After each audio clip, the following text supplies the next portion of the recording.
कहानी एथ काली सड़क का रहस्य। दिल्ली के बाहरी इलाके में एक सुनसान सड़क थी जिसे लोग काली सड़क कहते थे।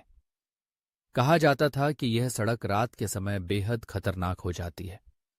कई लोग इस सड़क से गुजरते हुए गायब हो गए थे और जिन लोगों ने बचकर यह रास्ता पार किया वे कहते थे कि उन्होंने यहां अजीब आवाजें सुनी और रहस्यमयी छायाएं देखीं।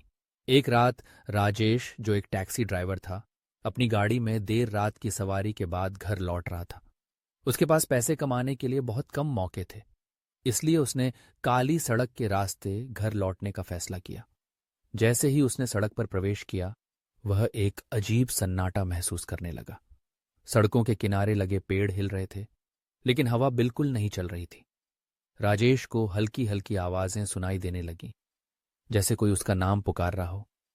वह अपने आप को शांत करने की कोशिश कर रहा था कि अचानक उसने देखा कि उसकी गाड़ी के सामने एक सफेद साड़ी में लिपटी एक महिला खड़ी थी। उसने तुरंत ब्रेक लगाया, लेकिन महिला गायब हो गई। राजेश ने सोचा कि शायद यह उसका भ्रम है।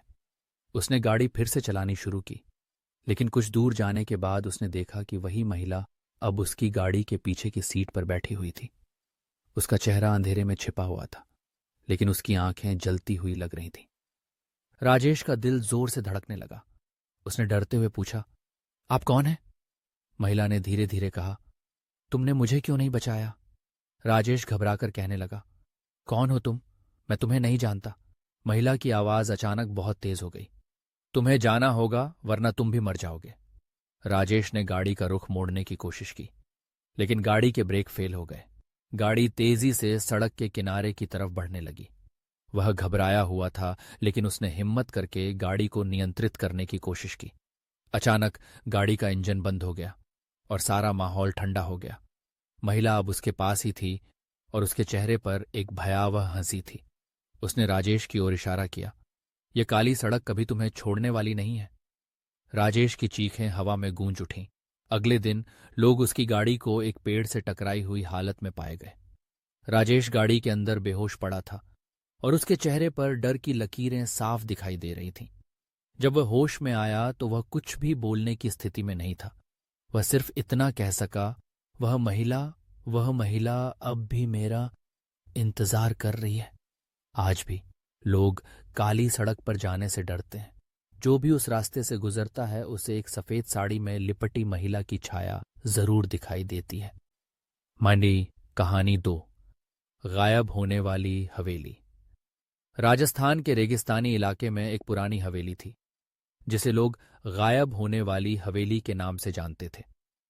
यह हवेली हर कुछ वर्षों में अचानक प्रकट होती थी और फिर गायब हो जाती थी। लोगों का मानना था कि इस हवेली में कोई रहस्यमय शक्ति है जो इसकी उपस्थिति और अनुपस्थिति को नियंत्रित करती है। अर्जुन और रीना, जो एक खोजी पत्रकार थे, ने हवेली की कहानियों के बारे में सुनकर वहां जाने का फैसला किया। उन्होंने गांव के बुजुर्गों से पूछताछ की, लेकिन किसी ने भी उन्हें हवेली के बारे में ज्यादा जानकारी नहीं दी। आखिरकार एक बुजुर्ग महिला ने उन्हें बताया कि वह हवेली पिछले 30 सालों में 3 बार प्रकट हो चुकी है और जो भी वहां गया वह कभी वापस नहीं आया। इस चेतावनी के बावजूद अर्जुन और रीना ने तय किया कि वे उस हवेली की खोज करेंगे। वे रात के समय उस रेगिस्तानी इलाके में पहुंचे जहां हवेली के होने की संभावना थी। जैसे ही वे वहां पहुंचे, उन्हें अचानक एक विशाल हवेली दिखाई दी जो पहले वहां नहीं थी। हवेली का प्रवेश द्वार खुला हुआ था और अंदर से हल्की हल्की रोशनी आ रही थी।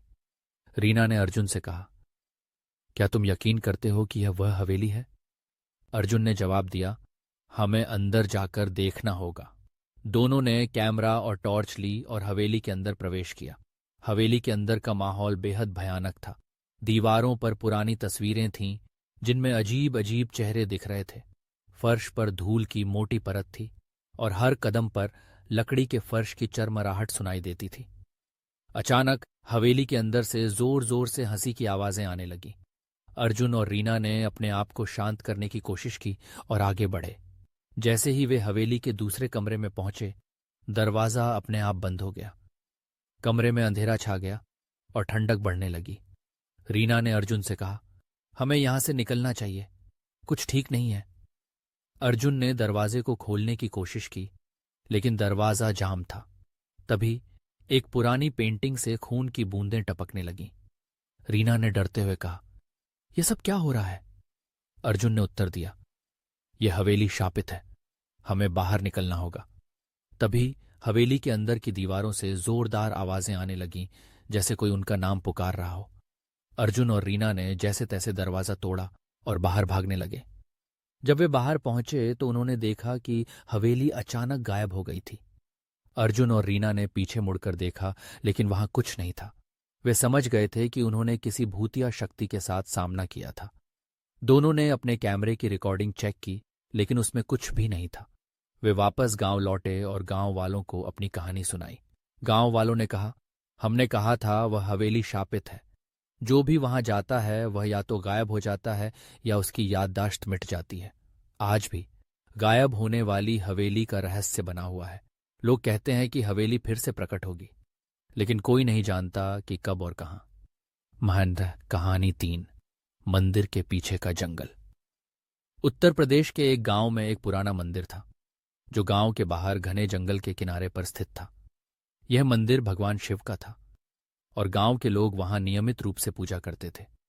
लेकिन मंदिर के पुजारी के अनुसार मंदिर के पीछे का जंगल बेहद खतरनाक था। कहा जाता था कि वहां पर रात के समय कोई नहीं जाता, क्योंकि वहां अजीब घटनाएं होती थीं और जो भी वहां गया वह कभी वापस नहीं लौटा। एक दिन 3 युवा दोस्तों मोहित, अनिल और रजत ने जंगल के पीछे की सच्चाई जानने का फैसला किया। वे सभी साहसी और निडर थे और उन्हें भूत प्रेत की कहानियों पर विश्वास नहीं था। गांव के बुजुर्गों ने उन्हें चेतावनी दी, लेकिन वे मानने को तैयार नहीं थे। उन्होंने तय किया कि वे रात के समय मंदिर के पास रुकेंगे और फिर जंगल के अंदर जाएंगे। रात का समय था और वे तीनों मंदिर के पास पहुंचे। उन्होंने मंदिर के पुजारी से बात की और उनसे जंगल में जाने की अनुमति मांगी। पुजारी ने उन्हें कहा, उस जंगल में मत जाओ, वहां अज्ञात शक्तियां हैं जो किसी को नहीं छोड़ती। लेकिन तीनों ने पुजारी की चेतावनी को नजरअंदाज कर दिया और जंगल के अंदर चले गए। जैसे ही वे जंगल के अंदर घुसे, उन्हें अजीब सी फुसफुसाहटें सुनाई देने लगीं, जैसे कोई उनके कानों में बोल रहा हो। मोहित ने हंसते हुए कहा, यह सब हमारा वहम है, चलो आगे बढ़ते हैं। जंगल के और अंदर जाते ही अचानक एक तेज हवा चलने लगी। पेड़ों के पत्ते जोर जोर से सरसराने लगे और एक अजीब सी ठंडक फैल गई। अनिल ने अपनी टॉर्च जलाने की कोशिश की, लेकिन टॉर्च ने काम करना बंद कर दिया। रजत ने महसूस किया कि कोई उनके पीछे चल रहा है। जब उसने मुड़कर देखा तो वहां कोई नहीं था, लेकिन उसे एक सफेद छाया दिखी जो जल्दी ही गायब हो गई। मोहित ने कहा, यह जगह अजीब है, हमें वापस चलना चाहिए। लेकिन जैसे ही उन्होंने वापस जाने की कोशिश की, उन्हें रास्ता नहीं मिल रहा था। जंगल की हर दिशा एक जैसी लग रही थी। अचानक अनिल ने चीखते हुए कहा, देखो, वह क्या है? उन्होंने देखा कि कुछ दूरी पर एक बूढ़ा आदमी खड़ा था, जिसके हाथ में एक लाठी थी। बूढ़े आदमी ने उनकी ओर इशारा किया और कहा, तुम यहां नहीं बचोगे। रजत ने कहा, चलो उससे पूछते हैं कि बाहर का रास्ता कौन सा है। वे उसके पास गए, लेकिन जैसे ही वे पास पहुंचे वह बूढ़ा आदमी गायब हो गया। तभी एक जोरदार हंसी की आवाज गूंज उठी। तीनों डर के मारे पीछे हट गए। जंगल की हरियाली अब गहरे अंधेरे में बदलने लगी। पेड़ जैसे इंसानों की तरह झुककर उन पर नजर रख रहे थे। मोहित ने महसूस किया कि किसी ने उसके कंधे पर हाथ रखा है।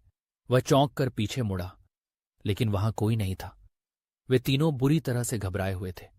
उन्होंने भागने की कोशिश की, लेकिन जितनी तेज वे भागते, उतनी ही तेजी से जंगल गहरा होता जा रहा था। उन्हें लगा कि वे किसी भयंकर जाल में फंस चुके हैं। अचानक जंगल के बीच में एक अजीब सी रोशनी दिखाई दी।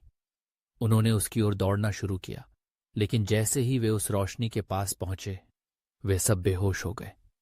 अगली सुबह गांव वाले उन्हें मंदिर के पास बेहोश पड़े हुए पाए।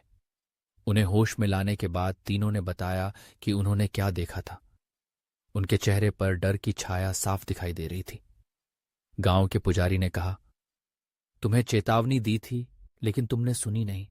अब तुम पर उस जंगल की छाया है, वह तुम्हें चैन से नहीं रहने देगा। उस घटना के बाद तीनों में से कोई भी ठीक से सो नहीं पाया।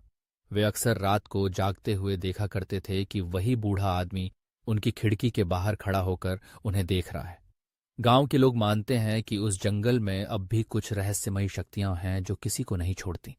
आज भी गांव में कोई भी उस जंगल के पास जाने की हिम्मत नहीं करता, और मंदिर के पुजारी ने कहा है, उस जंगल का रहस्य अब भी अनसुलझा है। जो भी उसे हल करने की कोशिश करेगा वह कभी वापस नहीं लौटेगा। रोहित।